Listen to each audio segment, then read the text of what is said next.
أعوذ بالله من الشيطان الرجيم بسم الله الرحمن الرحيم الحمد لله رب العالمين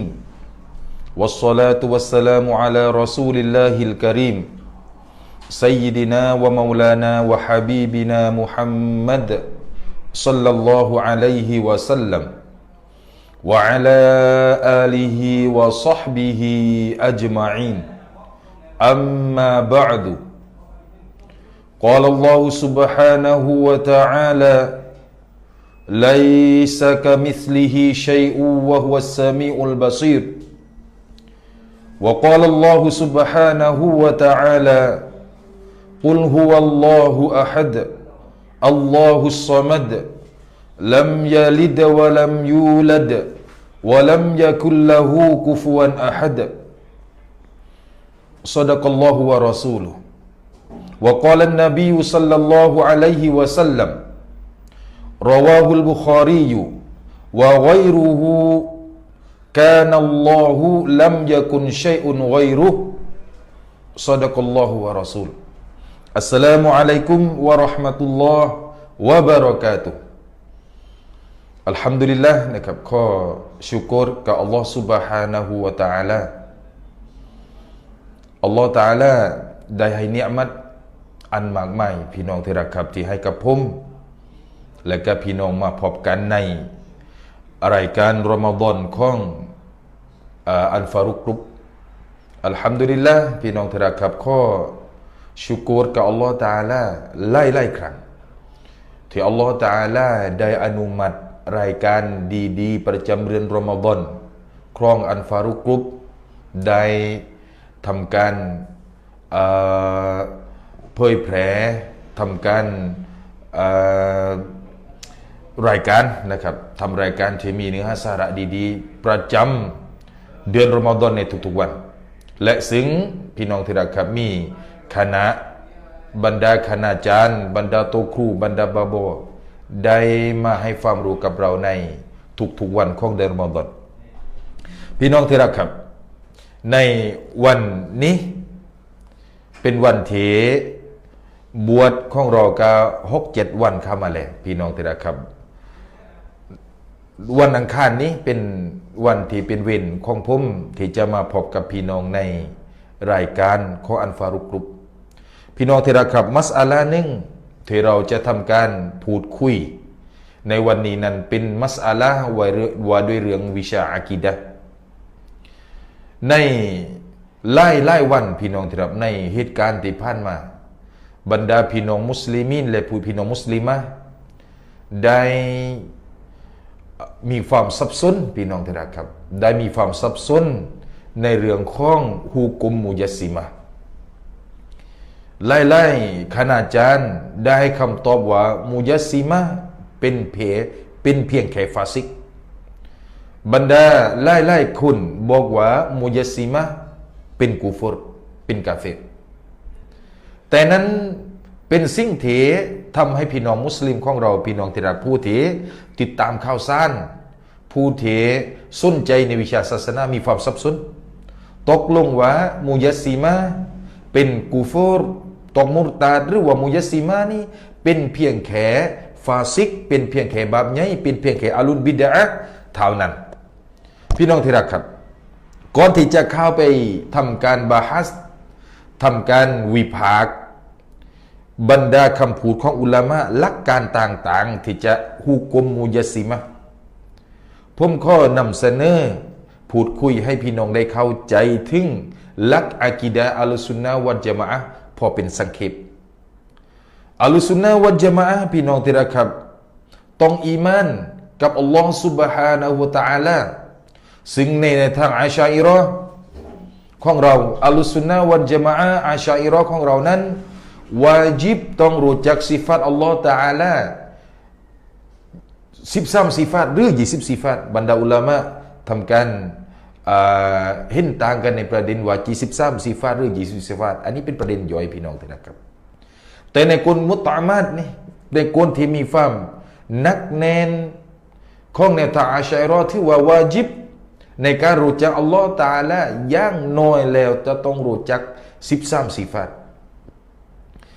การรู้จักอัลลอฮ์ سبحانه และ تعالى ต้องรู้จักว่าอัลลอฮ์ تعالى มีอัลลอฮ์ تعالى มีตั้งแต่อัซลีตั้งแต่เดิมมาพี่น้องที่รักครับหลักท่านที่บอกว่าอัลลอฮ์ سبحانه และ تعالى มีตั้งแต่อัซลีตั้งแต่กิดัมตั้งแต่เดิมมาหะดีษของท่านนบีมุฮัมมัดศ็อลลัลลอฮุอะลัยฮิวะซัลลัมที่รายงานโดยท่านอิหมัมบุคอรีและท่านอิหมัมบัยฮะกีรอฮิมะฮุมุลลอฮุตะอาลาท่านนบีมุฮัมมัดศ็อลลัลลอฮุอะลัยฮิวะซัลลัมได้กล่าวว่ากานัลลอฮุมีอัลลอฮ์ سبحانه และ تعالى ลัมยะกุนชัยอุนฆอยรุฮูอัลลอฮ์ تعالى มีโดยที่ไม่มีสิ่งอื่นนอกจากอัลลอฮ์ تعالى ฮาซาอัซลียุนนี้เป็นหลักฐานว่าอัลลอฮ์ تعالى มีตั้งแต่เดิมมาตั้งแต่อัซลีโดยที่ไม่มีที่เริ่มพี่น้องที่รักครับอัลลอฮ์ تعالى มีตั้งแต่เดิมมาโดยไม่มีที่เริ่มหรือไม่ถูกนำหน้าโดยคำว่าไม่มีนี่เป็นหลักการของอัลลอฮ์ซุนนะวัลญะมาอะห์อัลลอฮ์ تعالى มีตั้งแต่เดิมมาโดยที่ไม่มีที่เริ่มโดยที่ยังไม่มีมัคลุกต่างๆพี่น้องมัคลุกต่างๆนี่ไม่มีแต่อัลลอฮ์ تعالى ทรงมีแต่มาแล้วตั้งแต่อัซลีอัลลอฮ์ تعالى มีก่อนแต่อารัชอัลลอฮ์ تعالى มีก่อนแต่ชั้นฟ้าอัลลอฮ์ تعالى มีก่อนที่โลกนี้อัลลอฮ์ تعالى มีก่อนจากสถานที่อัลลอฮ์ تعالى มีก่อนจากเวลาอัลลอฮ์ تعالى มีก่อนตั้งแต่อัซลีจากทุกสิ่งทั้งหมดทั้งที่สิ่งเหล่านี้อัลลอฮ์ تعالى เป็นผู้ที่สร้างมันขึ้นมาพี่น้องที่รักครับอัลลอฮ์ تعالى มีมาตั้งแต่อัซลีตั้งแต่เดิมมาแต่สถานที่ยังไม่มีนี่เป็นหลักฐานทางอักลีที่เราสามารถสัมผัสได้ว่าอัลลอฮฺ سبحانه และ تعالى มาวจูดุนบิลามะกานวะลาจิฮะอัลลอฮฺ تعالى มีโดยที่ไม่อาศัยกับสถานที่และอาศัยกับทิศใดๆพี่น้องที่รักครับกลุ่มมุจัสซิมะห์มุชับบิฮะห์อัลวะฮาบียะห์พวกเขาทำการฮุกุมบรรดาผู้คนที่เชื่อว่าอัลลอฮฺ تعالى มีตั้งแต่เดิมมาโดยที่ไม่ต้องการกับสถานที่และเวลาเป็นกุฟรอันหนึ่งมาจากว่าพวกเขาฮุกุมว่าผู้ที่ไม่เชื่อว่าอัลลอฮฺ تعالى อยู่ในสถานที่ที่เขาต้องการนั้นเป็นกุฟรไม่เชื่อว่าอัลลอฮฺ تعالى ประทับอยู่บนอารัชเหมือนอย่างอากีดะห์พวกเขาฮุกุมผู้ที่ไม่มีอากีดะห์เหมือนกับพวกเขาเป็นกุฟรบรรดามุชับบิฮะห์มุจัสซิมะห์อัลวะฮาบียะห์พวกเขาฮุกุมว่าถ้าหากว่าอัลลอฮฺ تعالى มีโดยที่ไม่อยู่ณที่หนึ่งฮุกุมว่าอัลลอฮฺ تعالى ไม่มีวัลอิยาซุบิลลาห์อัลวะฮาบียะห์อัลมุจัสซิมะห์พวกเขาฮุกุมว่าถ้าผู้หนึ่งผู้ใดก็ตามที่อิติกอดว่าอัลลอฮฺ تعالى ไม่อาศัยกับสถานที่และเวลาใดๆผู้นั้นไม่เชื่อในอัลลอฮฺ سبحانه และ تعالى ผู้นั้นเป็นกาเฟรวัลอิยาซุบิลลาห์ฮาซานี่พี่น้องที่รักครับบรรดามุชับบิฮะห์มุจัสซิมะห์พวกเขาทำการฮุกุมนบีมุฮัมมัดศ็อลลัลลอฮุอะลัยฮิวะซัลลัมว่าเป็นกุฟรอันหนึ่งมาจากท่านนบีมุฮัมมัดศ็อลลัลลอฮุอะลัยฮิวะซัลลัมบอกว่ากานัลลอฮุลัมยะกุนชัยอุนฆอยรุอัลลอฮฺ تعالى มีโดยที่มีไม่มีสิ่งใดอัลลอฮฺ تعالى มีอยู่เลยตั้งแต่อัซลีพี่น้องที่รักครับบรรดากลุ่มมุจัสซิมะห์มุชับบิฮะห์กลุ่มจิฮาวียะห์ที่พวกเขาเชื่อมั่นพวกเขาอิติกอดว่าอัลลอฮฺ تعالى ทรงสถิตทรงหนังทรงประทับอยู่บนอารัชฮุกุมว่าผู้หนึ่งผู้ใดก็ตามที่ไม่อีมานว่าอัลลอฮฺ تعالى อยู่ในสถานที่ที่เขาต้องการฮุกุมกาเฟรวัลอิยาซุบิลลาห์สิ่งที่ผมพูดนี่พี่น้องที่รักครับพี่น้องสามารถที่จะไปดูได้ในหลักอิอติกอดหลักยึดมั่นของพวกมุชับบิฮะห์มุจัสซิมะห์วะฮาบียะห์ละอ์นะตุลลอฮิอะลัยฮิพี่น้องที่รักครับหะดีษของท่านนบีที่รายงานในอิหม่ามบุคอรีเป็นสิ่งที่ยืนยันว่าอัลลอฮฺ تعالى มีตั้งแต่เดิมมาอัซลียันอัลลอฮฺ تعالى มีตั้งแต่อัซลีโดยไม่มีที่เริ่มและไม่ถูกนำหน้าในคำว่าไม่มีนี่เป็นหลักฐานชี้ชัดว่าอัลลอฮฺ تعالى มีตั้งแต่เดิมมา ต่อมาพี่น้องที่รักครับหะดีษของท่านนบีชัดเจนต่อมาท่านซัยยิดินาอาลีกัรรอมัลลอฮุวะจฮะฮูท่านได้กล่าวว่าอินนัลลอฮะตะอาลาขอลักัลอัรชะแท้จริงอัลลอฮ์ سبحانه และ تعالى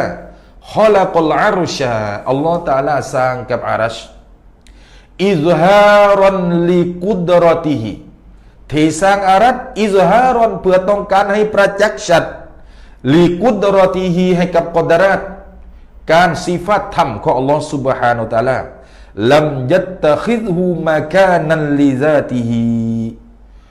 อัลลอฮ์ تعالى จะไม่เอาอัลลอฮ์ تعالى จะไม่เอาอารัชมากานันลิซาติฮิเป็นสถานที่ให้กับซาตของอัลลอฮ์ ไอฮักีกอติฮิให้กับฮักิกาตของอัลลอฮ์ سبحانه และ تعالى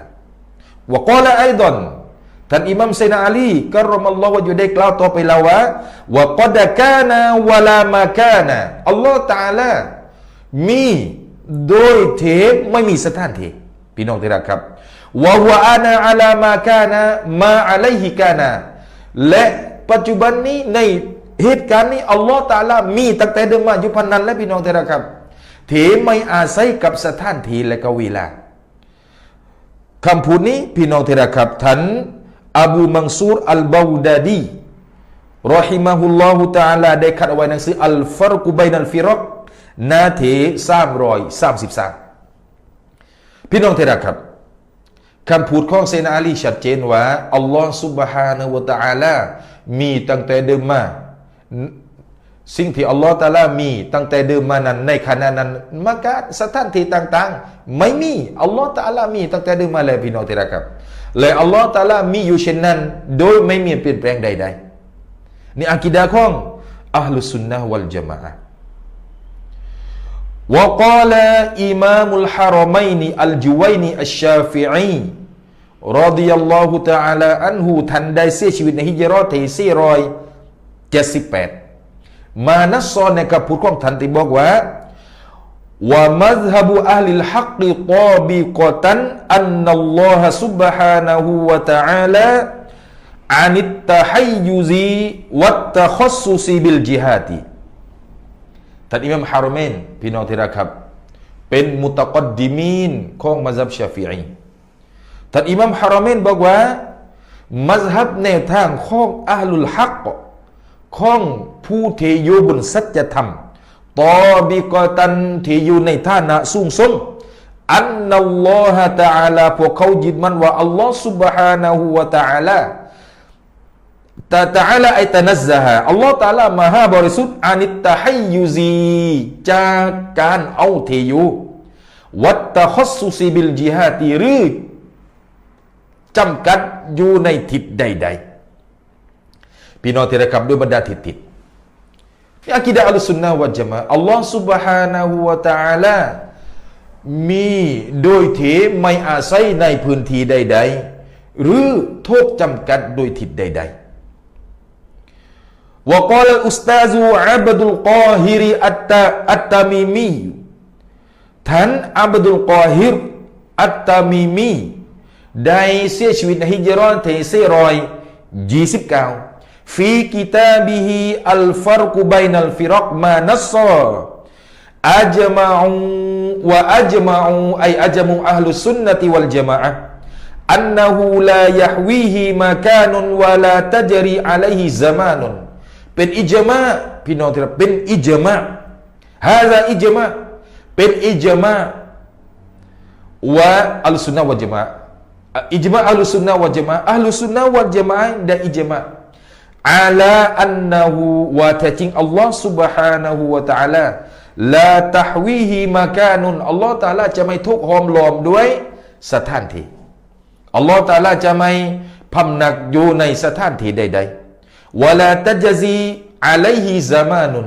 และอัลลอฮ์ تعالى ไม่ทุกข์ผ่านเวลาจะไม่เลยผ่านอัลลอฮ์ سبحانه และ تعالى อันหนึ่งมาจากว่าอัลลอฮ์ تعالى ไม่ได้เป็นยิซิมอัลลอฮ์ سبحانه และ تعالى ไม่ได้เป็นอารัดพี่น้องที่รักครับท่านอัลลามะตาจุดดีนอัสซุบกี อัชชาฟิอีอัลอัชอารีรอฮิมะฮุลลอฮุตะอาลาท่านได้เสียชีวิตในฮิจเราะห์ที่771ท่านได้ขัดอากีดะห์อัลลุสซุนนะฮ์วัลญะมาอะห์จากท่านอัลอิมามอัลฮาฟิซฟัครุดดีนอิบนุอาซากิรรอฮิมะฮุลลอฮุตะอาลาได้เสียชีวิตในฮิจเราะห์ที่620ท่านอิบนุอาซากิรได้กล่าวว่าอินนัลลอฮะตะอาลาแท้จริงอัลลอฮ์ سبحانه และ تعالى เมาจูดุนอัลลอฮ์ تعالى มีเมาจูดุนกล่าวอะห์ลุลลุฆะห์อะห์ลุลลุฆะห์ได้กล่าวว่าเมาจูดุนกล่าวอัลอัลลามะห์อัลฟัยยูมีฟีกิตาบิฮิชัรฮุลกอมูสเมาจูดุนดิดดูมะดูดินนิดดูมะดูมินคำว่าเมาจูดุนคือคำตรงข้ามกับคำว่าไม่มีอัลลอฮฺซุบฮานะฮูวะตะอาลาเมาจูดุนอัลลอฮฺตะอาลามีพี่น้องที่รักครับกับลัลขลกีก่อนจากมักลุกอัลซัลลีอัลลอฮฺตะอาลามีก่อนที่มักลุกที่จะมีอัลลอฮฺตะอาลามีอยู่แล้วตั้งแต่อัลซัลลีโดยที่ไม่มีที่เริ่มหรือไม่ทุกนำหน้าด้วยคำว่าไม่มีมักลุกมีมันจะทุกนำหน้าด้วยคำว่าไม่มีก่อนหน้านี้มันไม่มีพี่น้องที่รับหลังจากนั้นอัลลอฮฺตะอาลาจะทำให้มันมีขึ้นมาบรรดาอุลามะอุซูลียีนบรรดาอุลามะเตาฮีดได้ทำการอธิบายคำว่ามีออกเป็น3ประการพี่น้องที่รับมีที่หนึ่งมีตั้งแต่อัซซัลีอับดีมีตั้งแต่อัซซัลีและไม่มีที่สิ้นสุดวะฮุวัลลอฮุซุบฮานะฮูวะตะอาลาคืออัลลอฮ์ سبحانه และ تعالى สองมีอิบติดาอันมีโดยการเริ่มของการมีลานิฮายะตะและไม่มีที่สิ้นสุดเช่นอัลจันนะฮ์วันนารเช่นนรกและสวรรค์พี่น้องมันมีอัลลอฮ์ตะอาลาให้มันมีขึ้นมาและหลังจากนั้นอัลลอฮ์ตะอาลาให้มันอยู่ตลอดโดยที่ไม่สูญสลายบรรดาอุลามะบอกว่าผู้หนึ่งผู้ใดก็ตามเทอิติกอดวาลนรกฟานะมารกสูญสลายพี่น้องที่รักครับหุกุมกาเฟรหุกุมตอมุรตัดผู้หนึ่งผู้ใดก็ตามที่บอกว่าฟานะอุนนารฟะวะกาเฟรนรกสูญสลายมารกสูญสลายไปถือว่ามันชิบหายไปหุกุมตอมุรตัดผู้คนหนึ่งเทอิติกอดในหลักการของเขาบอกว่านรกนี้ฟานะนรกนี้สูญสลายคือท่านอิบนุตัยมียะห์ละนะตุลลอฮิอะลัยฮิอิบนุตัยมียะห์อิติกอดว่านรกนี้สูญสลายวะลัยยาซุบิลลาห์3ประการที่3พี่น้องครับสิ่งนั้นมีโดยมีที่เริ่มและมีวันสูญสลายก็คือบรรดามัคลุกเช่นมนุษย์พี่น้องที่เรามีอัลลอฮฺตะอาลาสร้างให้มีและอัลลอฮฺตะอาลาก็ให้สูญสลายไปฉะนั้นอัลลอฮฺตะอาลามีโดยไม่มีที่เริ่มอัซซัลลีอับดีตลอดไปโดยไม่มีวันสูญสลายทีนี้พี่น้องที่รักครับคำว่ามัคลุกนี่พี่น้องที่รักคืออัลคอลกีมัคลุกต่างๆนี้อัลลอฮฺตะอาลาเป็นผู้ที่สร้างให้มีไลซาลาหูและไม่มีให้กับอัลลอฮฺซุบฮานะฮูวะตะอาลากอบลุนสถานที่ที่อยู่ก่อนวะลาบะดุนและไม่มีอัลลอฮฺตะอาลาสถานที่ที่อยู่หลังวะลาฟาวกุนและไม่มีสถานที่ที่อยู่เหนือวะลาตะฮตุนไม่มีสถานที่ที่อยู่ใต้วะลายามีนุนไม่มีสถานที่ที่อยู่ข้างฟ้าวะลาชามีนุนและไม่มีสถานที่อยู่ข้างซ้ายวะลาอามามุนวะลาคอนฟุนไม่มีสถานที่ที่อยู่หน้า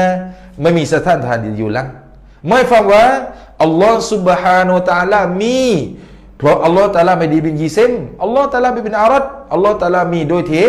ไม่ต้องการไม่อาศัยกับสถานที่ถูกกล่าวมาข้างต้นพี่น้องที่รักครับนี่คือหลักอะกีดะห์อัลลุสซุนนะฮ์วัลญะมาอะห์อัลลอฮฺตะอาลา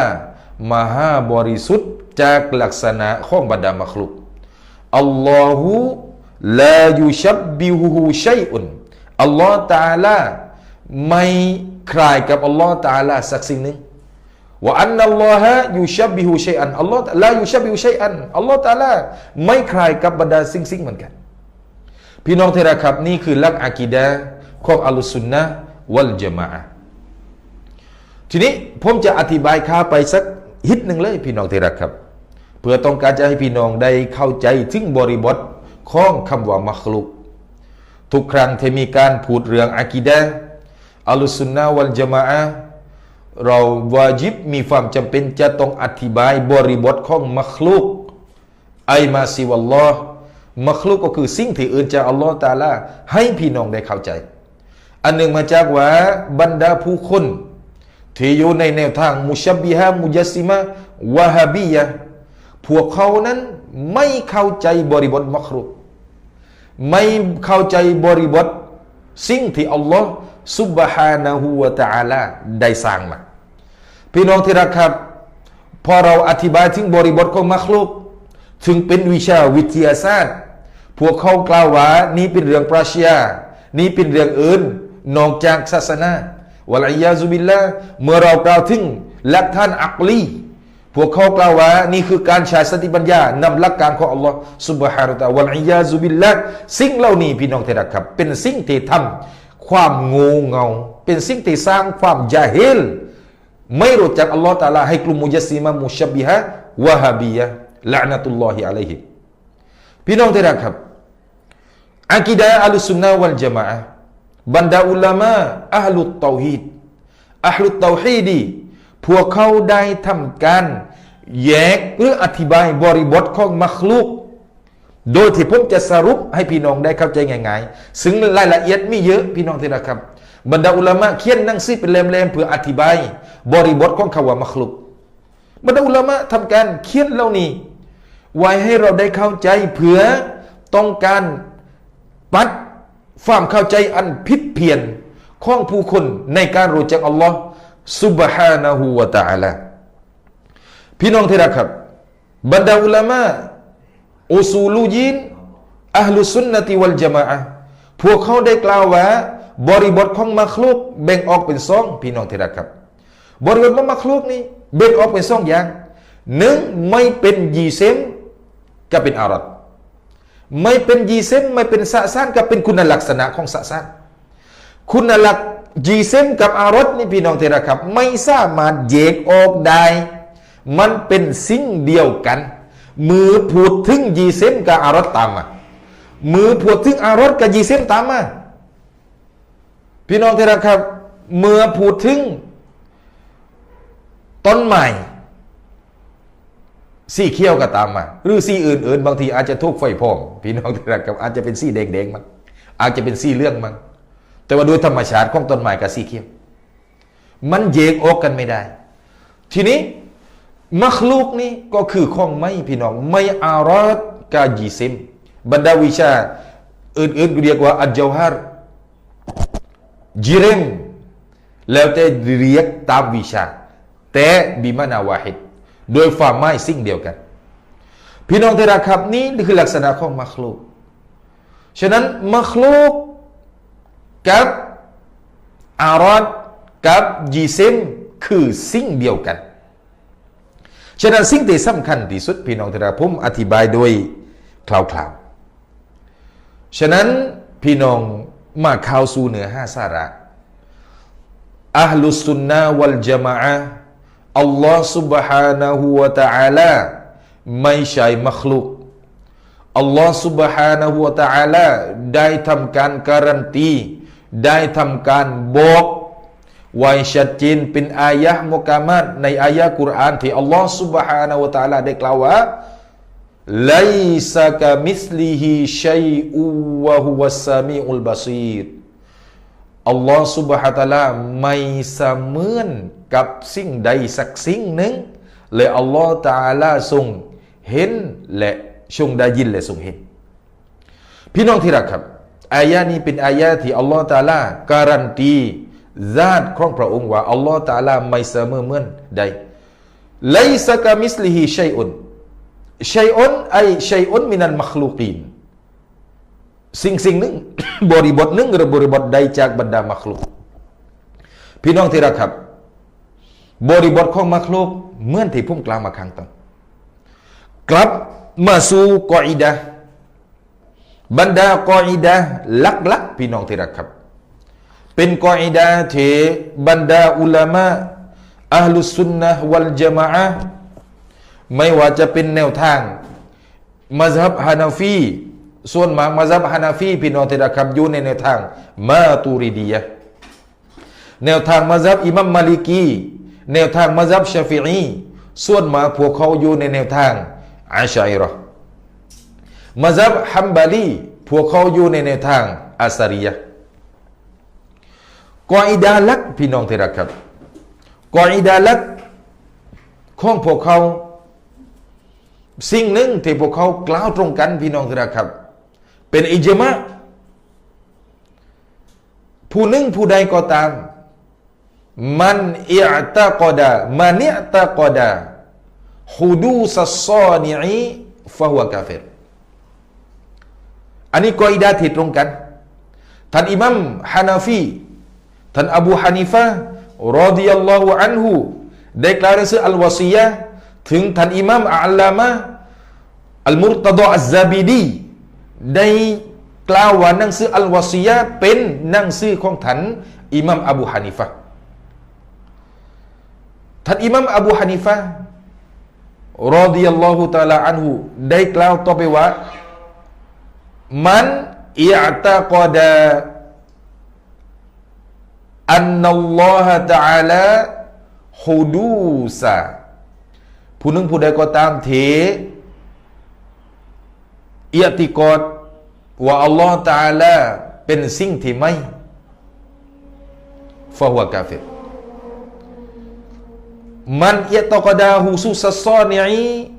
เอาชักกะเอาตะฟักกอเอาตะวักกอฟะฟะฮุวะกาฟิรพี่น้องที่รักครับในอิหมัมฮานาฟีชัดอิหมัมฮานาฟีบอกผู้หนึ่งผู้ใดก็ตามที่ให้ลักษณะไม่กับอัลลอฮฺตะอาลาหรือสงสัยในลักษณะของอัลลอฮฺตะอาลาหรือทำการใส่เกี่ยววางไม่เอารู้ไม่เอารู้ฮุกุมกาฟิรวัลอียาซุบิลลาห์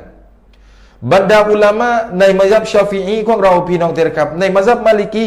ในมัซฮับฮัมบาลีว่าพร้อมเพรียงกันว่าผู้หนึ่งผู้ใดก็ตามเทอิอ์ติกอดว่าอัลลอฮฺตะอาลาหรือสิฟัตของอัลลอฮฺตะอาลาจากบรรดาสิฟัตของอัลลอฮฺตะอาลาเป็นสิ่งที่ไม่ฮุกุมตกมุรตัดวัลอียาซุบิลลาห์ฮุกุมตกมุรตัดพี่น้องที่รักครับนี่สิ่งที่อุลามะได้ว่าพร้อมกันบิสมิลลาฮิรเราะห์มานิรเราะฮีมพี่น้องที่รักครับต่อไปนี้ผมจะทำการอ่านบรรดาอุลามะในมัซฮับชาฟิอีเทพวกเขาได้ทำการฮุกุมพวกมุญัสซิมะมุชับบิฮะจิฮาวียะเอาไว้ในตำราของพวกเขาก่อนที่จะทำการบาฮัสถึงหลักการว่ามุญัสซิมะนี่เป็นกาเฟรหรือเป็นฟาซิกพี่น้องที่รักครับก่อนที่จะเข้าไปในหลักการ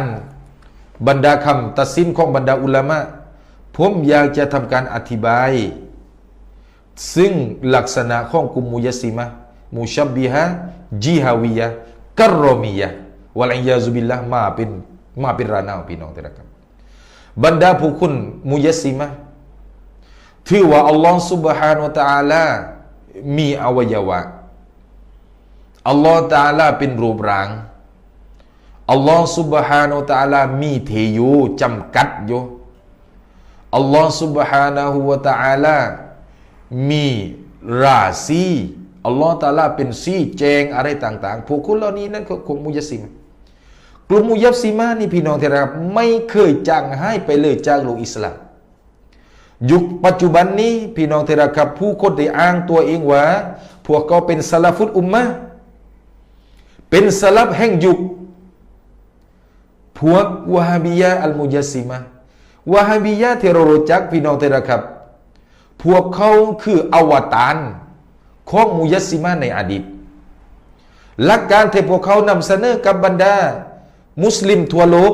ไม่ว่ามุสลิมในเมืองไทยหรือมุสลิมในสตูลมุสลิมทั่วโลก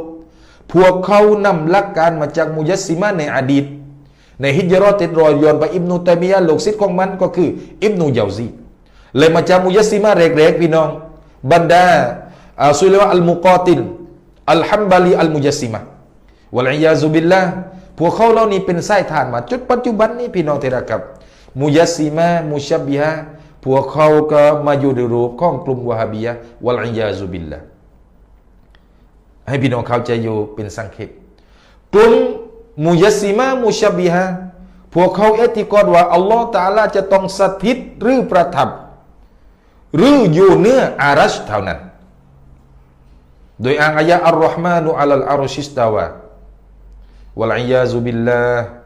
พวกเขาไม่ได้ไปเล่ไม่ได้ไปศึกษาการให้ฝ่ามไม่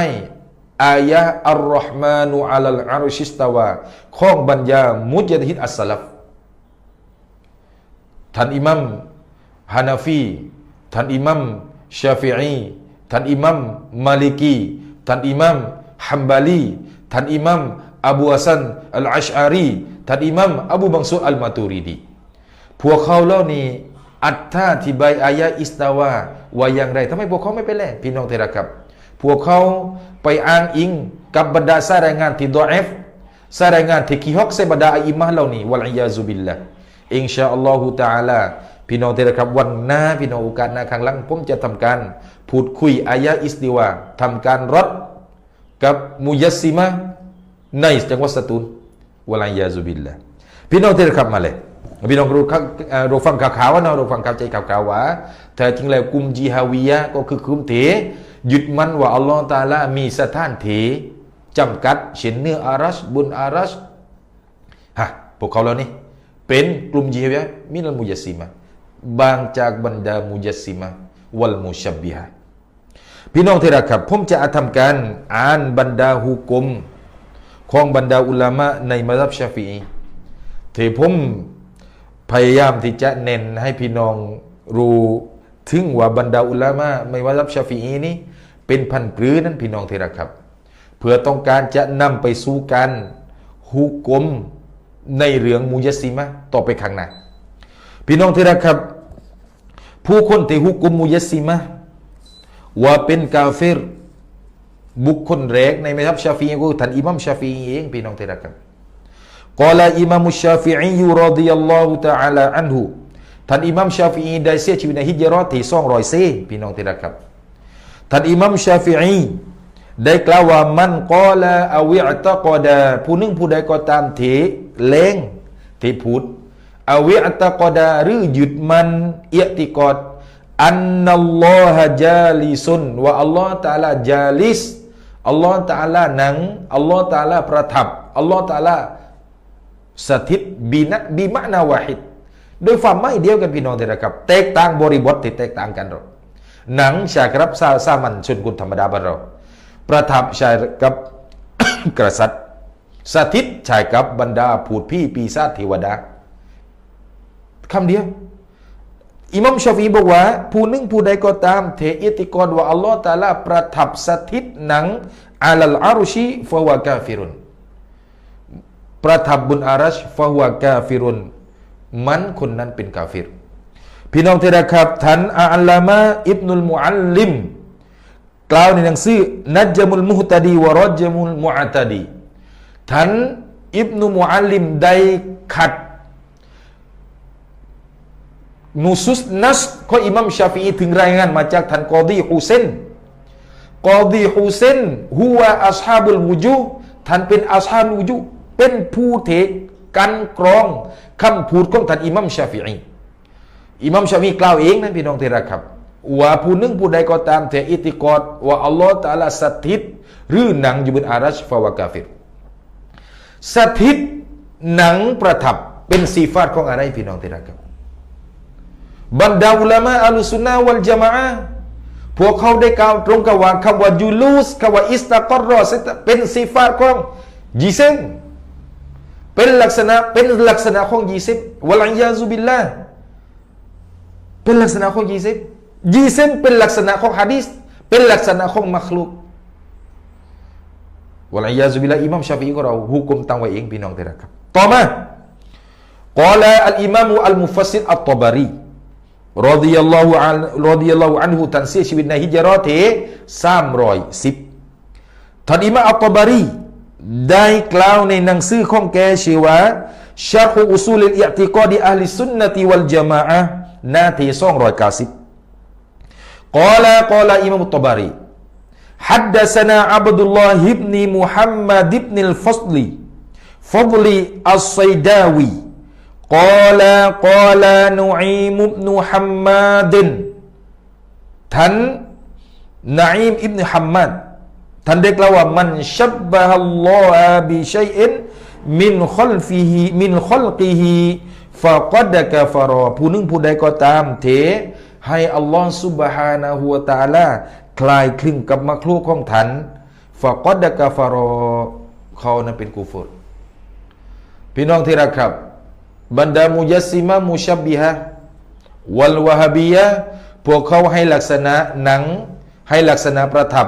ให้ลักษณะสถิตกับอัลลอฮ์ سبحانه และ تعالى ลักษณะสถิตลักษณะหนังลักษณะประทับเป็นลักษณะของมักลุกลิงหนังแมวหนังงัวหนังควายหนังม้าหนังสักกะละสัตว์หนังพี่น้องที่รักครับชับบะฮัลลอฮุบิลคอลกีฟะฮุวะกาฟิรพอลักษณะนี้เป็นลักษณะของยีซิมต่อมาพี่น้องที่รักครับกล่าวฮาฟิซุอิบนุมุงซิรีท่านฮาฟิซอิบนุมุงซิรนี่มัซฮับชาฟิอีนั่นพี่น้องที่รักครับอัตตบารีบรรดาอุลามะบอกว่าในช่วงแรกแกเป็นมัซฮับแกตามในทัศนะอิหม่ามชาฟิอีแต่พอหลังจากนั้นแกก็เป็นมุจตะฮิดมุตลักท่านอิหม่ามอิบนุมุงซิรพี่น้องที่รักครับท่านมัซฮับชาฟิอีกล่าวฮาฟิซอิบนุมุงซิรีท่านอิบนุมุงซิรได้เสียชีวิตในฮิจเราะห์ที่318 عند قول الإمام مالك رضي الله عنه في أهل الأهواء كلهم ท่านอิหม่ามมาลิกีจากคำพูดของท่านอิหม่ามมาลิกีในผู้บรรดาผู้คนเทตามอารมณ์รออาอัยยัสตาตาบูฟาอินตาบูวะอิลลากอตาลูพวกอะห์ลุลฮาวะนี่มีความจำเป็นต้องจะให้มันทำการตอบัตถ้าว่ามันตอบัตอินชาอัลลอฮ์ถ้ามันตอบัตก็เป็นเนียมัตอันยิ่งใหญ่วะอิลลาถ้ามันไม่ตอบัตล่ะพวกเขาไม่ตอบัตอัลลอฮ์ว่ากอตาลูต้องฆ่ากับพวกเขาถ้าอยู่ในกฎหมายอิสลามพี่น้องที่รักครับวาญิบจะต้องฆ่าอะห์ลุลอะฮวะที่อากีดะห์ของพวกเขาเป็นอะห์ลุลบิดอะห์ที่ตกกุฟรและท่านอิบนุมุงซิรได้กล่าวในหนังสือของท่านกล่าวชื่อว่าหนังสืออัลอิชราฟของท่านอิบนุมุงซิรพี่น้องที่รักครับเล่มที่3หน้าที่260ท่านอิบนุมุงซิรได้กล่าวว่ามานัสซะฮูแกได้กล่าวว่าวะมะนาฮูอันนะฮูกุฟฟารุนโดยความหมายว่าเขานั้นโดยความหมายว่าคุณที่เป็นอยู่ในอะห์ลุลอะฮวะนะพี่น้องครับอันนะฮุมกุฟฟารุนพวกเขานั้นเป็นกุฟรวะฮุมมุญัสซิมะตูพวกเขาอะห์ลุลอะฮวะพวกเขาที่เป็นกุฟรก็คืออัลมุญัสซิมะตูวัลมุชับบิฮะตูวัลญะฮมียะตูวัลค็อฏฏอบียะตูพวกนี้เอาซอฮิรีพี่น้องที่รักครับนี้ท่านอิบนุมุงซิรกล่าวอิบนุฟูรักท่านอิบนุฟูรักได้เสียชีวิตในฮิจเราะห์ที่406มานัสซะฮูในสิ่งที่อิบนุฟูรักได้กล่าวว่ามันกอลาบิฮุดูซีซิฟะติน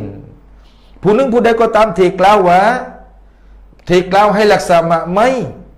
จากบรรลักษณะมิงซิฟาติลลาฮิตะอาลาจากซิฟาตของอัลลอฮ์ตะอาลาเอาชักกะหรือว่าสงสัยในซิฟาตของอัลลอฮ์ตะอาลาเอาตะวักกอฟาหรือใส่เกี่ยววางไม่สนใจ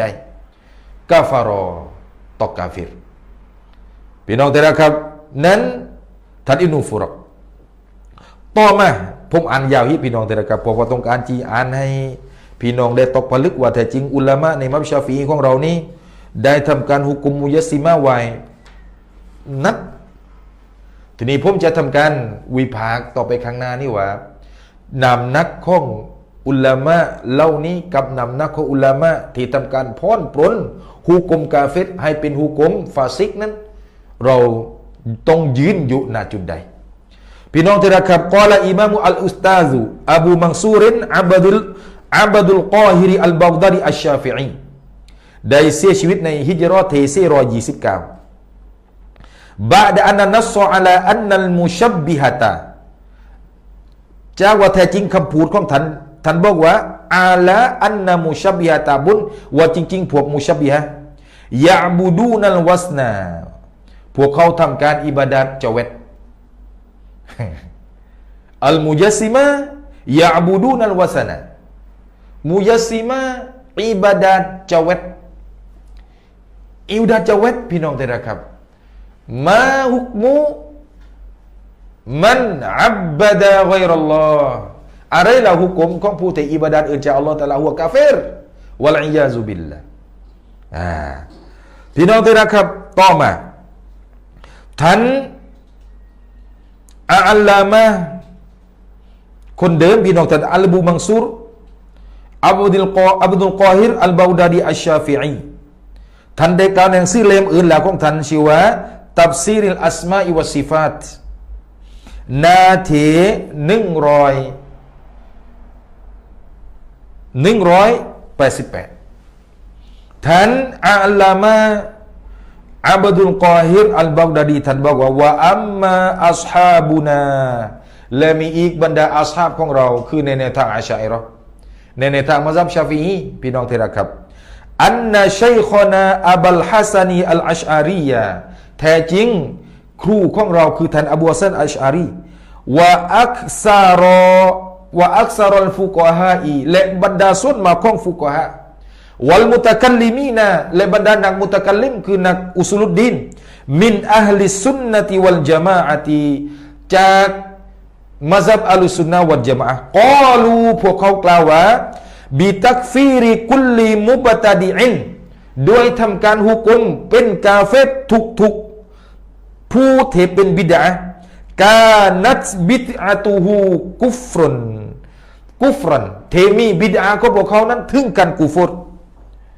เอาอัดดาอิลากุฟรินหรือทำการชำระไปยังการเป็นกุฟรกาเกาลิมันยะซะมูอันนะมะบูดาซูรอตุนเอาละหูฮัดดุนเอานิยาฮะตุนฉันคำพูดท่องผู้เถ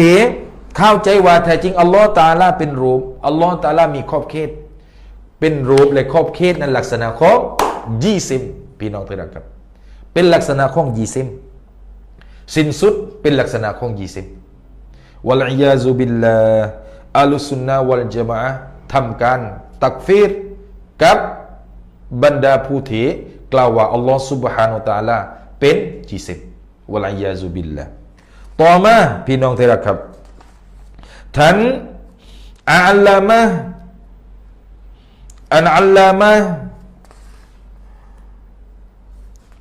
อับดุลกอฮิรอัลบาดาดีรอฎิยัลลอฮุตะอาลาอันฮุได้กล่าวต่อไปในหนังสือตัฟซีรุลอัสมาอิวัสซิฟาตนาที187แล้วครับพี่น้องว่าแกกล่าวต่อไปแล้วว่าอัลมุชับบิฮะตุมุจัสซิมะตุนกลุ่มมุชับบิฮะนี่คือกลุ่มมุจัสซิมะวัลมุจัสซิมะตุกุฟารุนและกลุ่มมุจัสซิมะก็คือกุฟรวัลอิยาซุบิลลาห์ต่อมาพี่น้องที่รักครับท่านอบูบังซูรอัลบาดาดีท่านได้กล่าวมาคิดในหนังสืออุซูลิดดีนีในหนังสืออุซูลิดดีนีของท่าน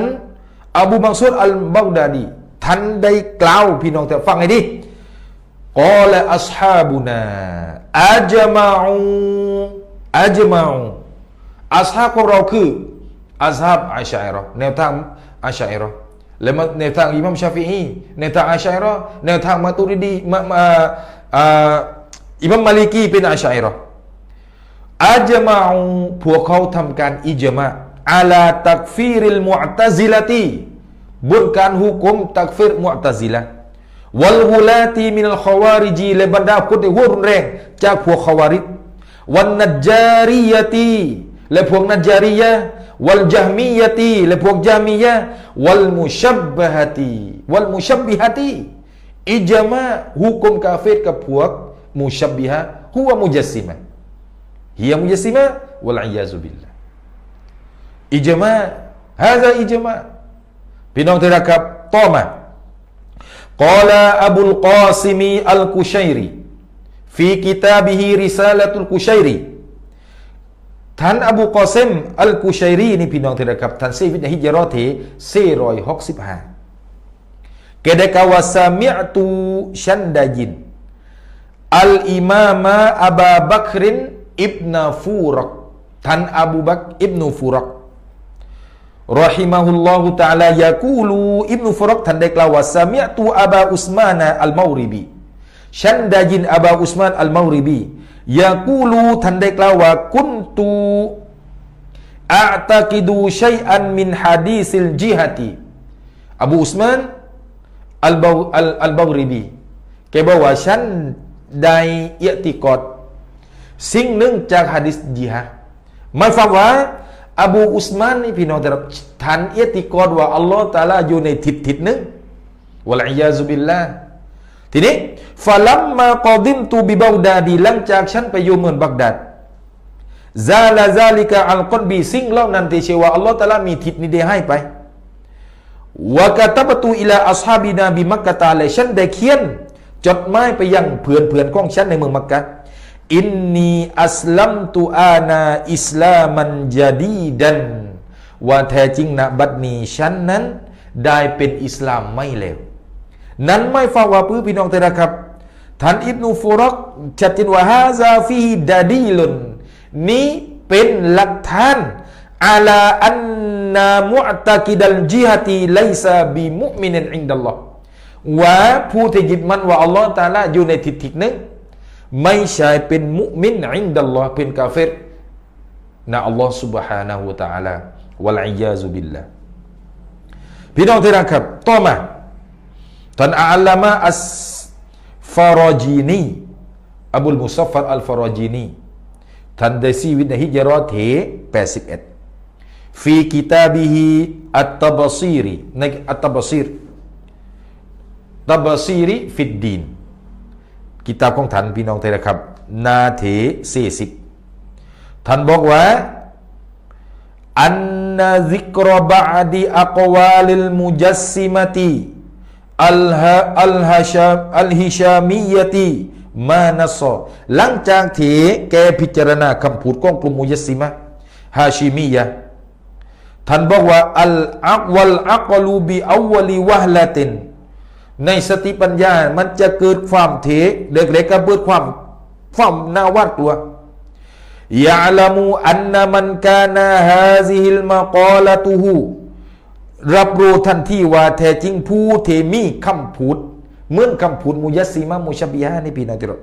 ลัมยะกุลละฮูฟิลอิสลามิฮัซซุนไม่มีให้กับมันศาสนาอิสลามอยู่รวมคือมันไม่ได้อยู่รวมในศาสนาอิสลามเลยเมื่อฟังคำพูดของมุยัสซิมะมุชับบิฮะวัลอียาซุบิลลาห์นั้นท่านอัสฟารอจีนีทีนี้พี่น้องที่รักครับต่อมาท่านอบุลมุซัฟฟาอัลอัสฟารอจีนีท่านได้กล่าวต่อไปแล้วพี่น้องที่รักมาเลยว่าอัมมัลฮิชามียะตุกลุ่มฮิชามียะเป็นกลุ่มหนึ่งจากมุยัสซิมะพี่น้องที่รักครับฟาอินนะฮุมอัฟซอฮูอานิตตัชบีฮีแท้จริงพวกเขานั้นมีความชัดเจนในการให้คล้ายคลึงกับอัลลอฮฺตะอาลาบิมาฮุวะกุฟรุนมะฮดันโดยสิ่งที่เขานั้นเป็นกูฟรแท้ๆกูฟรโดยบริสุทธิ์บิตติฟากิจามีอิลมุสลิมีนด้วยว่าตรงกันทั้งหมดบรรดามุสลิมินว่ากลุ่มฮาชิมียะหรือกลุ่มมุยัสซิมะมุชับบิฮะนี่พี่น้องที่รักครับเป็นกาเฟรโดยบริสุทธิ์ไม่มีอะไรปนบิตติฟากีจามีอิลมุสลิมีนด้วยว่าตรงกันทั้งหมดของมุสลิมิน อัลลอฮฺบิลลาฮิมินัชชัยฏอนิรเราะญีมพี่น้องที่รักครับนี่อุลามะมัซฮับชาฟิอีพี่นั้นต่อมาพี่น้องที่รักครับต่อมากอลัลอิมามอัลมุตะวัลลิอัชชาฟิอีท่านอิมามมุตะวัลลิอัชชาฟิอีฮุวะมินอัสซาวิลวุจูท่านเป็นหนึ่งจากบรรดาอัศฮาบุลวุจูในมัซฮับชาฟิอีท่านเสียชีวิตในฮิจเราะห์478นะกอลากามะนะกอลาอิมามุนนะวะวียูรอฮิมะฮุลลอฮุตะอาลาฟีกิตาบิรอฎอติตฏอลิบีนท่านอิหม่ามชาฟิอีรอฎิยัลลอฮุตะอาลาอันฮุได้ขัดคำพูดของอิหม่ามมุตะวัลลีไว้ในหนังสือรอฎอติตฏอลิบีนของอิหม่ามนะวะวีอิหม่ามนี้ได้บอกกับพี่น้องที่รักครับมานัสซะฮูมันอิอ์ตะกอดะกิดามัลอาลามีผู้หนึ่งผู้ใดก็ตามที่อิติกอดว่าโลกนี้เป็นกอเดมเอาฮูดูซัสซอนีอีหรือว่าซอนีหัวอัลลอฮ์อัลลอฮ์นั้นเป็นสิ่งใหม่หรือสิฟัตอัลลอฮ์ตะอาลาเป็นสิ่งใหม่หรือซาตอัลลอฮ์ตะอาลาเป็นสิ่งใหม่เอานัฟยามาฮุวาซาบิตุลิลกอดิมีปฏิเสธสิ่งที่วาญิบให้กับอัลลอฮ์ตะอาลาบิลอิจมาอีโดยอิจมากะกาวนิฮิอาลิมันวะกอดิรันเช่นอัลลอฮ์ตะอาลามีสิฟาตอาลิมันอิลมูกอดิรันอัลลอฮ์ตะอาลามีกอดารัตเอาอัสบะตามาฮุวะมุงฟาอันฮูบิลอิจมาอีหรือไปยืนยันสิ่งที่ปฏิเสธให้กับอัลลอฮ์ตะอาลามุสตะฮีลให้กับอัลลอฮ์ตะอาลาบิลอิจมากัลอัลวานีเช่นอัลลอฮ์ตะอาลามีอัลวานมีบรรดาราศีเอาอัสบะตาลาหูอาลิตติซอลาอาวิงฟิซอลากานะกาฟิรันหรือไปยืนยันว่าอัลลอฮฺตะอาลาติดกับสิ่งหนึ่งอัลลอฮฺตะอาลาอยู่ห่างจากสิ่งหนึ่งฟะฮุวะกาฟิรุนวะกานะกาฟิรันมันเป็นกาฟิรวัลอียาซุบิลละนี่คือลักษณะของยิซิมเป็นอาหรับท่านอัลลามะอัลมุตะวัลลีท่านอิหม่ามนะวะวีได้ขัดกับผู้คนท่านเอาไว้ต่อมาพี่น้องที่รักครับท่านอบุลฮัสซันอัลอัชอารีรอฎิยัลลอฮุตะอาลาอันฮุท่านอบูฮัสซันอัชอารีวะฮุวะชาฟิอีแกเป็นมัซฮับชาฟิอีท่านอบูฮัสซันอัชอารีวะฮุวะชาฟิอีเป็นชาฟิอีท่านได้กล่าวหนังสืออันนาวาดิรกามานกอลาอันฮุอัลบิยาดีอัลฮานาฟีฟีกิตาบิฮิอิชารติลมารอมีอันอิบารอติลอิมามีนาเท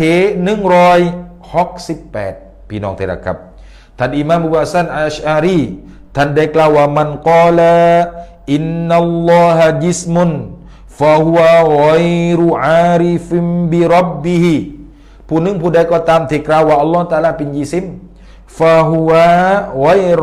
ยรุอาริฟิมบิร็อบบิฮิเขานั้นไม่รู้จักกับผู้อภิบาลของมันฟะอินนะฮูกาฟิรุมบิและจริงๆมันจะเป็นผู้ที่กาฟิรกับอัลลอฮ์กับผู้อภิบาลของมันวัลอียาซุบิลลาฮ์ฮาซากอลุลอิมามนี่คือคำพูดของท่านอิหม่ามอบูฮัสซันอัลอัชอารีกอลัลฟะกีฮุอบูฮามิดอัลกุซาลีท่านอบูฮามิดอัลกุซาลีท่านอิหม่ามกุซาลีท่านได้ชีวิตในฮิจเราะห์ที่505อัลฟีอัลมุสตัสฟาในหนังสืออัลมุสตัสฟาของท่านในหนังสืออัลมุสตัสฟาของท่านพี่น้องที่รักครับท่านอิหมัม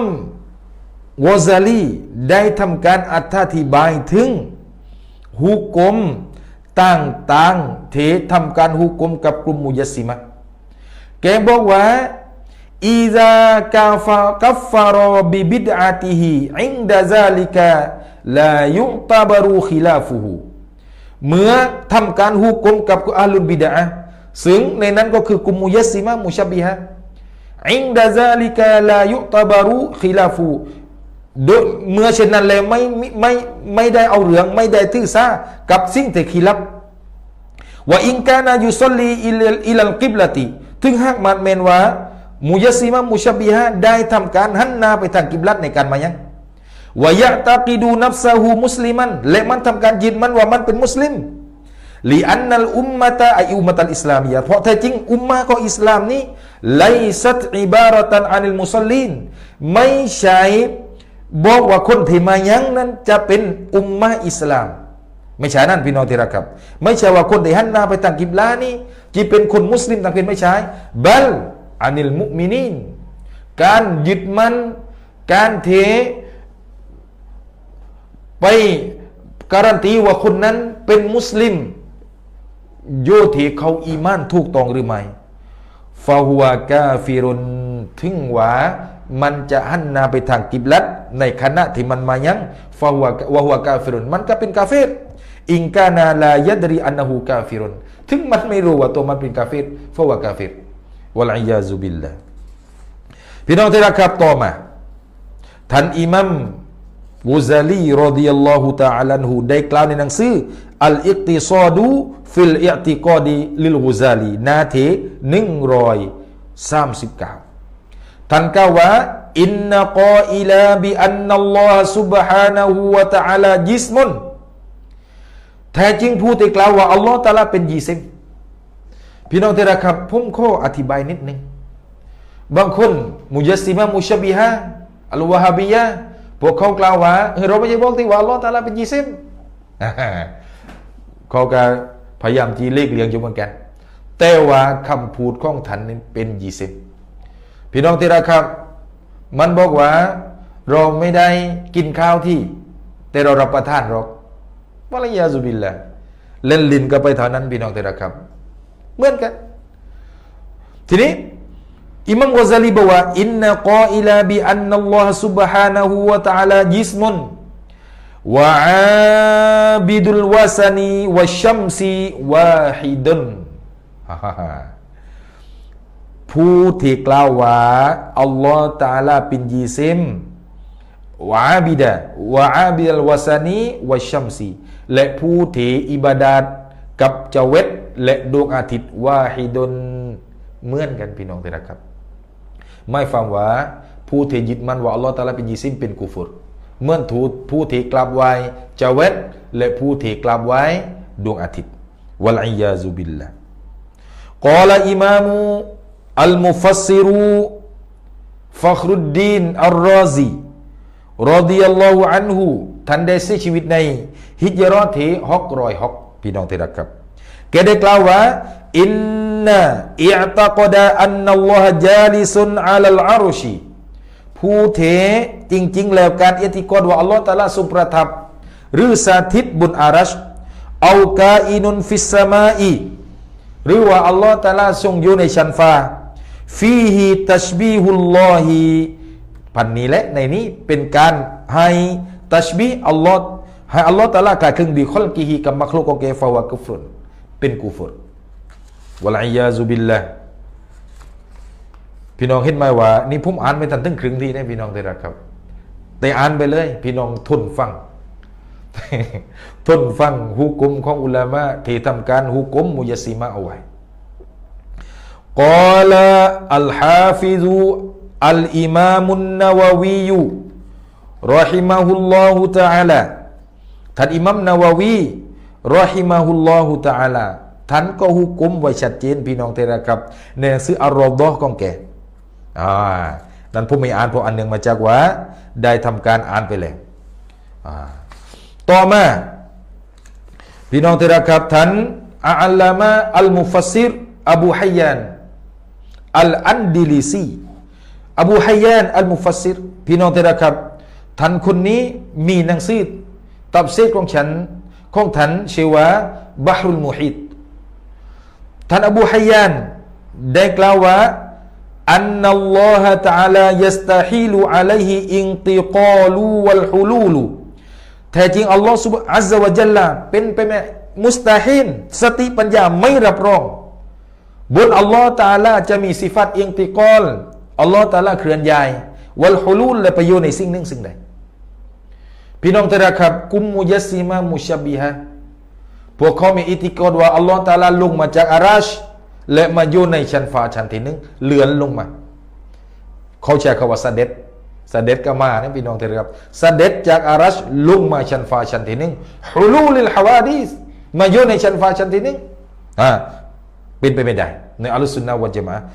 มันอิอ์ตะกอดะอันนัลลอฮะตะอาลาฮาลุนฟิสสมา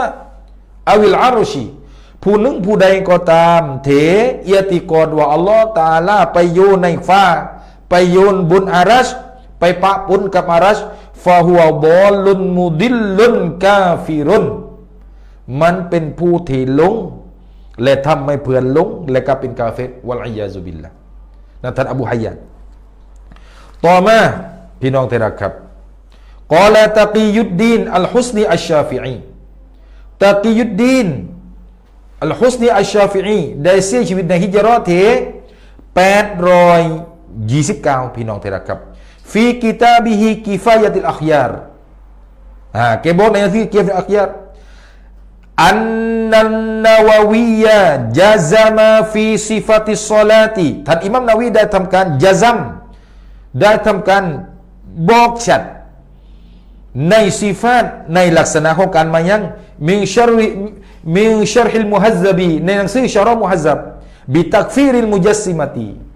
โดยการตักฟีรกลุ่มมุจัสซิมะห์กุลตูไออัลอิมามตะกียุดดินอัสฮุสนีวะฮุวัสศอวาบุอัลลซีลามุฮัยยิดะอันฮูนี่แหละคือสิ่งที่ถูกต้องไม่มีความดีใดๆให้กับกลุ่มมุจัสซิมะห์วัลอียาซุบิลลาห์พี่น้องที่รักครับต่อมา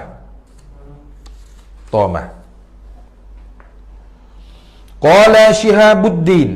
ท่านชิฮาบุดดีนอัห์มัดบินุอิสมาอีลอัลกุรอนีท่านได้เสียชีวิตในฮิจเราะห์ที่893ท่านได้กล่าวชาริฮันอิบารอตันฉันได้ทำการชาระบรรยายอิบารอตที่บอกว่าลานุกัฟฟิรูอะฮัดันมินอะฮลิลกิบลาติเราจะไม่ทำการหุกุมกาเฟรคนหนึ่งคนใดจากอะฮลุลกิบลัตมานัสซอชาบุดดีนอะห์มัดได้ทำการกล่าวว่าอะกูลูฉันได้กล่าวว่าฮาซากะลามุนนี้เป็นคำพูดกอดอิชตะฮารอบัยนันนัสเทมีความเลืองลือระหว่างมนุษย์นุกิลาคำพูดนี้ถูกขัดออกมาอานิลยาอิมมาตีจากอิมามมิสลิชาฟิอีวะอบีฮานีฟะตาเชคเช่นท่านอิมามชาฟิอีและท่านอบีฮานีฟะไลซาอาลาอิตลากิฮีไม่ใช่พันนั้นไม่ใช่ว่าไม่ได้หุกุมใครสักคนหนึ่งเพราะอะไรล่ะอัลมุจัสซิมุกาฟิรุนเพราะแต่จริงมุจัสซิมะเป็นกาฟิรวัลอียาซุบิลละกล่าวอัลฮาฟิซุอับดุลรอห์มานจลาลุดดีนอิบนุอบีบักรอัสซายุตียุ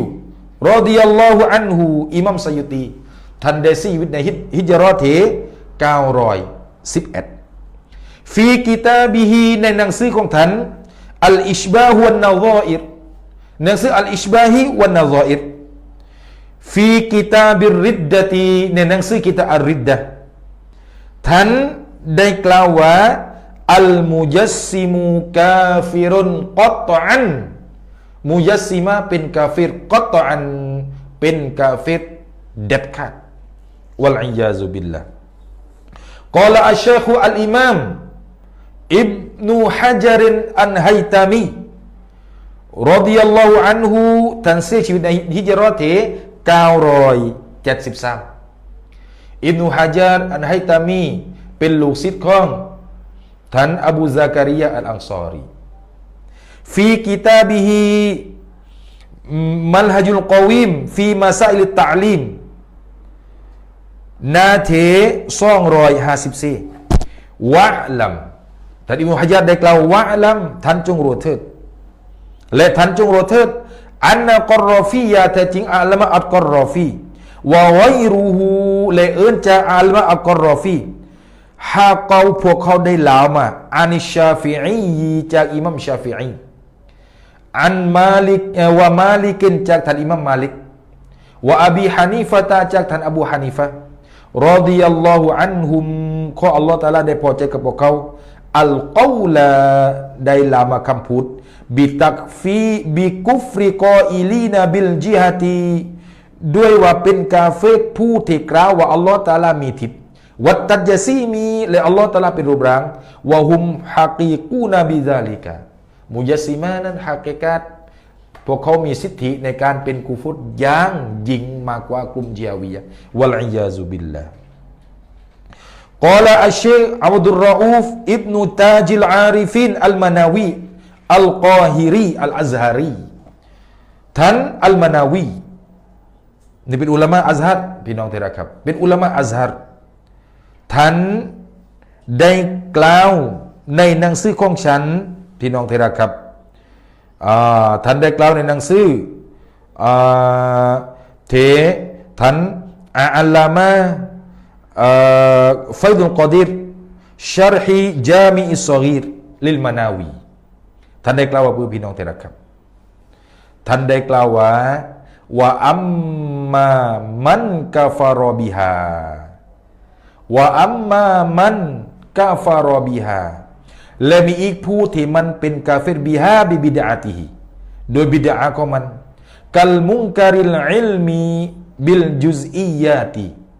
เช่นผู้ที่ทำการปฏิเสธว่าอัลลอฮฺตะอาลาไม่รู้สิ่งที่เป็นสิ่งที่เล็กน้อยมีคนกลุ่มหนึ่งพี่น้องที่รักครับจากบรรดามนุษย์บนโลกนี้ไปเอติกอดว่าอัลลอฮฺตะอาลารู้เพียงสิ่งที่เป็นสิ่งที่ใหญ่ๆหรอกสิ่งที่เล็กๆน้อยๆอัลลอฮฺตะอาลาจะไม่รู้วัลอียาซุบิลลาห์พวกเขานี่เป็นกาเฟรวะซาอิมิตตัจซีมีและผู้ที่เข้าใจว่าอัลลอฮฺตะอาลาเป็นยิซิมวัลจิฮาตีอัลลอฮฺตะอาลามีทิศวัลอียาซุบิลลาห์หุกุมตกมุรตัดกล่าวอบูนาจีบีอับดุลกอฮิรีอัสซารูรอดี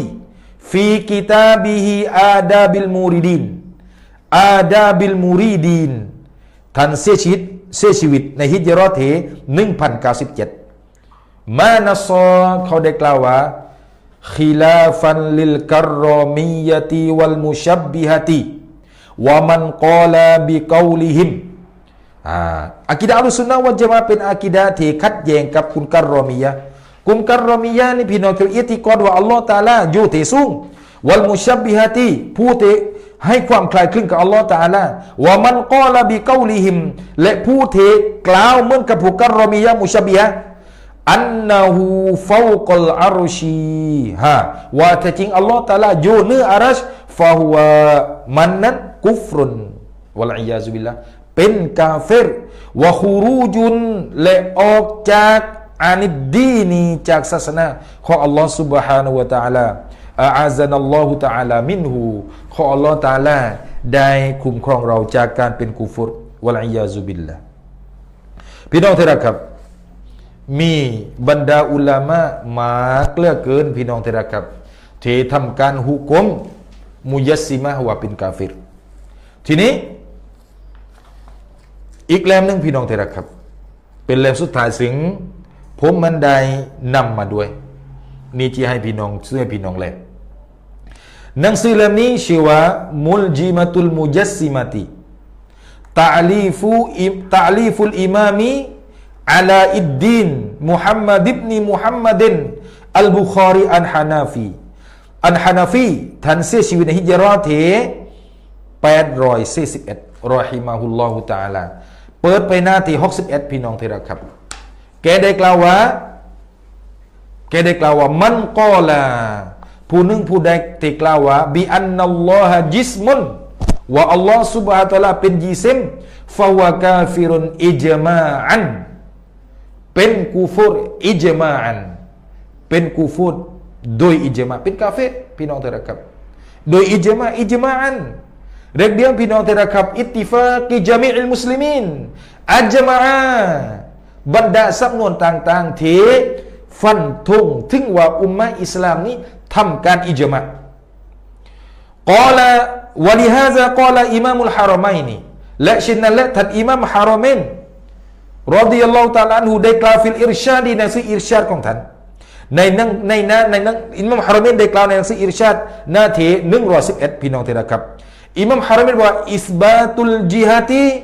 ลิลลาฮิกุฟรซุรรอฮุนการยืนยันทิศให้กับอัลลอฮฺตะอาลาเป็นกาเฟรที่ชัดเจนวัลอียาซุบิลลาห์ วะลัยยาซุบิลละพี่น้องที่รักครับนี่คราวข้องคำพูดของอุลามะที่กล่าวว่ามุยัสซิมะเป็นกาเฟรทีนี้พี่น้องที่รักครับเราก็มาเลยว่าและก็มีคำพูดล่ะที่นี่พี่น้องครับคำพูดจากท่านอิหม่ามบาจูรีกันคำพูดอิหม่ามอัลรอมลีคำพูดของอิหม่ามอิบนุฮะญัรอันไฮตามีกบานะของอิหม่ามอัลรอฟิอีคำพูดของอิหม่ามอบูซะกะรียะอัลอันซอรีว่ามุยัสซิมะที่ไม่เหมือนอะไรนั้นไม่เป็นกาเฟรเป็นเพียงแค่ฟาซิกพี่น้องที่รักครับผมได้ทำการติดตามหลายและก็ทำการถามกับบรรดาอุลามะและทำการหลายคำพูดในหนังสือต่างๆที่ผมนี่สามารถจะมีความเข้าไปถึงได้ในตัวของหนังสือพี่น้องที่รักครับปรากฏว่าคำพูดที่บอกว่ามุยัสซิมะไม่เป็นกาเฟรนี่เป็นฟาซิกนี่ได้มาจากคำพูดของท่านอิซซุดดีนอับดิสสลามท่านอิซซุดดีนอับดิสสลามพี่น้องที่รักครับเมื่อคำพูดนี้ได้มาจากท่านอิซซุดดีนอับดิสสลามปรากฏว่าเราก็ต้องมาทำการฉังบรรดาท่านอิหม่ามบาจูรีอิหม่ามอัลรอฟิอีท่านอิหม่ามอิบนุฮะญัรให้เมกะท่านอิหม่ามนาวาวีพี่น้องที่รักครับได้กับคำพูดที่บอกว่ามุยัสซิมะไม่เป็นกาเฟรนั้นมาจากท่านอิซซุดดีนอับดิสสลามคำพูดนี้และก็บรรดาอุลามะอื่นๆที่ทำการพ้นปนหุกมก็ได้มาจากคำพูดของอิซซุดดีนอับดิสสลามพี่น้องที่รักครับเมื่อเรามาทำการทำตาฉัง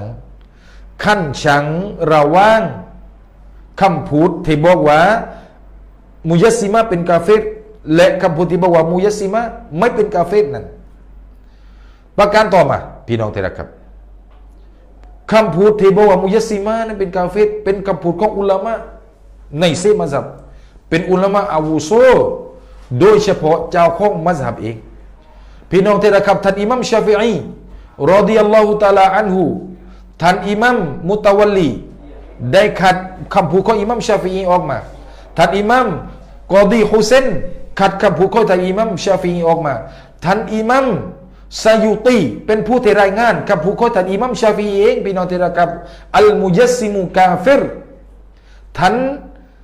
ได้กล่าวและรายงานคำพูดของอิหม่ามชาฟิอีบอกว่ามุยัสซิมกาเฟรนัสสุชาฟิอีฮาซานัสสุชาฟิอีนี่คือนัสของอิหม่ามชาฟิอีพี่น้องที่รักครับในอิสติลาห์ของมัซฮับชาฟิอีนี่พี่น้องที่มีอยู่เป็นหลายหัวข้อ1โกนญาดีด1โกนกอดิม3นัสบอกอิสติลาห์ของคำพูดของอิหม่ามชาฟิอีพี่น้องที่นี่ดีพี่น้องที่รักครับผมจะนำพี่น้องเข้ามารู้จักคำว่านัสของท่านอิหม่ามชาฟิอีในเวลาที่เหลืออยู่เพียงเล็กน้อยนี่พี่น้องที่รักครับอะไรคือนัสของท่านอิหม่ามชาฟิอีหนังสือที่ผมอ้างอิงกับพี่น้องที่รับชื่อว่าตัมบิฮุลอับรารอิลากิฟายะติลอัคยารนัสสุชาฟิอีคำว่านัสสุชาฟิอีอัลมุยัสซิมุกาฟิรุนนัสสุชาฟิอีมันยะตะกดะอันนัลลอฮะตะอาลาจาลิซุนอะลาอารุชีฟะฮุวะกาฟิรนัสสุชาฟิอีนัสสุชาฟิอีอันนัสซุฮุวะกะลามูอิมามชาฟิอีนัสฮุวะกะลามุอิมามชาฟิอีคือคำพูดของอิหม่ามชาฟิอีวะฮุวะมาดัลละอะลามะนันและมันเป็นสิ่งที่ชี้แนะบนความหมายลายะฮ์ตามิลูไกรุฮูที่ไม่สามารถนำพาไปสิ่งอื่นได้นัสซุชาฟิอีกะลามุชาฟิอีมาดัลละอะลามะนันลายะฮ์ตามิลูไกรุฮูไอมาดัลละดิลาละตุนกอตอียะตุนมันคือสิ่งที่ชี้แนะบนหลักฐานที่เด็ดขาดวะยะกูนุกอบิลุฮูวะจฮุนฎออีฟุนลายุตะมะดุอะลัยฮิสิ่งที่อยู่ตรงข้ามกับคำพูดของท่านอิหม่ามชาฟิอี วะจะฮุนดออีฟุนเป็นแนวทางที่ดออีฟลายุตามะดุอะลัยฮิไม่โทษหยุดมันไม่มุตามัดบนคำพูดนั้นพออ่านมาถึงตรงนี้พี่น้องที่รักครับปรากฏว่าคำพูดของท่านอิหมัมชาฟิอีมุยัสซิมุนกาเฟรแต่ผู้เถพรปนคำพูดของอิหมัมชาฟิอีท่านอิซซุดดีนอับดิสสลามที่บอกว่ามุยัสซิมะไม่เป็นกาเฟรเป็นคำพูดที่ขัดแย้งกับตามอิหมัมชาฟิอีฟาวะกอลุดดออีฟมันเป็นคำพูดที่ดออีฟพี่น้องที่รักเป็นคำพูดที่ดออีฟในอิสลามในหลักวิชาในหลักการของมัซฮับชาฟิอีพี่น้องที่รักครับเราจะหยิบเอาคำพูดดออีฟมาฟัดกับนัสของอิหมัมชาฟิอีมาดัลลาดิลาลาตันกอตอียะตันคำพูดอิหมัมชาฟิอีการฟัตวาของอิหมัมชาฟิอีเป็นหลักฐานที่กอตอีเด็ดขาดพี่น้องที่รักครับต่อมาฟัลมุอ์ตะมัดูฟิลฟัตวาและมุอ์ตะมัดโกนที่มุอ์ตะมัดฟิลฟัตวาในการฟัตวาวัลอามัลีและการปฏิบัติอาลามานัสซออะลัยฮิบนสิ่งที่ท่านอิหมัมชาฟิอีได้บอกเอาไว้โกนมุอ์ตะมัดและอามัลจะต้องอยู่บนคำพูดของท่านอิหมัมชาฟิอีที่พูดเอาไว้อะไรล่ะคือคำพูดที่บอกว่าวัลมุอ์ตะมัดูอัลมุยัสซิมุลายุกัฟรวัลอียาซุบิลลาห์อิหมัมชาฟิอีอัลมุยัสซิมุกาฟิรุนวะฮุวะมุอ์ตะมัดมันก็คือมุอ์ตะมัดพี่น้องที่รักครับต่อมาอิซอัลฟัตวาฮาซิซซามานีเพราะว่าการฟัตวาในสมัยนี้ในเวลานี้อินนามาฮิยาอะลาตอรีอินนามาฮิยาอะลาตอริกิตตักลีดีละหูรอฎิยัลลอฮุอันฮุเพราะการฟัตวาในสมัยนี้โดยเฉพาะแล้วมันเป็นการฟัตวาในการตามแนวทางตักลิดเป็นการตามท่านอิหมัมชาฟิอีตักลีดูฮูมุกัดดะมุนอะลาตักดีลีอัศฮาบิฮิการตักลิดอิหมัมชาฟิอีจะต้องอยู่ก่อนการตักลิดบรรดาอัศฮาบของท่านอิหมัมชาฟิอีมีความจำเป็นจะต้องเอาคำตัดสินของอิหมัมชาฟิอีมาอยู่ก่อนการตัดสินของผู้คนที่อยู่ในมัซฮับชาฟิอีวะกัดกานาชุยูคูมัซฮับีลายุฮกิมูนาวะลายุฟตูนาบิฮิบรรดาเชคครูในมัซฮับของอิหมัมชาฟิอีพวกเขาไม่สามารถจะฮุกุมได้พวกเขาไม่สามารถจะฟัตวาได้อิลลาบิฮิอิซาซอฟารูบินัสซิฮิยกเว้นว่าเมื่อไม่มีการฟัตวาของอิหมัมชาฟิอีเท่านั้นต่อมาวะกัดวะกะลิกะซีริมมินอัศฮาบีมุคอลิฟะตุลอิมามชาฟิอีและจริงๆได้เกิดขึ้นส่วนมากจากบรรดาอัศฮาบของอิหมัมชาฟิอีที่มีความขัดแย้งกับท่านอิหมัมชาฟิอีลิอาดามีอิฮาตติฮิมบิจามิอินุซูซิฮิลิตะอัซซุริกุตุบิอะลัยฮิมเพราะไม่มีความรอบคอบด้วยทุกๆนูซูสเพราะว่าอุซูดในกิตาบบรรดาของอิหมัมชาฟิอีบนพวกเขาวะมะตากานาลิซอฮิบิลมัซฮับีนัสซุนเมื่อใดก็ตามเทมีเจ้าของมัซฮับมีนัสมีคำพูดวาจบะอะลาอัศฮาบิรรุจูอวาจิบบนผู้ที่อยู่ในมัซฮับชาฟิอีนั้นรุจูอลบอิลัยฮิอิลาอิมามชาฟิอีฟะอินนะฮุมมะอัชชาฟิอีเพราะที่พวกเขานั้นพร้อมด้วยอิมามชาฟิอีกัชชาฟิอีมะอานุซุสชรอีเหมือนอย่างอิมามชาฟิอีนั้นอยู่กับนุซุสอยู่กับกุรอานอยู่กับหะดีษอิจมะและกิยาสลายุซาวะกุลอิจติฮาดูมะอัลกุดรติอะลันนุซูซีไม่สามารถรวบรวมล้อมอิจติฮาดของอัศฮาบพร้อมด้วยมีนูซุสของท่านอิหมัมชาฟิอีรอฎิยัลลอฮุอันฮุพี่น้องที่รักครับเมื่ออ่านมาถึงตรงนี้ชัดใช่ไหมครับชัดใช่ไหมว่ามุยัสซิมุกาฟิร มุยัสซิมุกาฟิรมุยัสซิมุกาฟิรวัลอียาซุบิลลาห์นี่คือคำพูดของอิหม่ามชาฟิอีวาญิบเราจะต้องเอาคำพูดของอิหม่ามชาฟิอีมาอยู่ก่อนคำพูดของอัศฮาบของท่านอิหม่ามชาฟิอีคำพูดที่ขัดแย้งกับท่านอิหม่ามชาฟิอีถือว่าเป็นคำพูดที่ดออีฟวาญิบเราจะต้องกลับลบไปหาคำพูดอิหม่ามชาฟิอีพี่น้องที่รักครับในสิ่งที่ผมอ่านมาทั้งหมดนี้พี่น้องที่รักครับเป็นเนื้อหาสาระจริงๆที่ทุกบันทึกเอาไว้ในหนังสือในตำราของมัซฮับชาฟิอีของเราคำพูดที่บอกว่ามุยัสซิมุนอัลมุยัสซิมุกาฟิรเป็นคำพูดของอิหม่ามชาฟิอีและเป็นกุลมุตตะมัดเถจำเป็นเราจะต้องตามจงละทิ้งคำพูดที่บอกว่ามุยัสซิมุนไม่เป็นกาฟิรวัลอียาซุบิลละสำหรับวันนี้พี่น้องที่รักครับก็ขอจบจากลาพี่น้องไว้เท่านี้ก่อนพี่น้องที่รักครับอินชาอัลลอฮ์ในคราวหน้า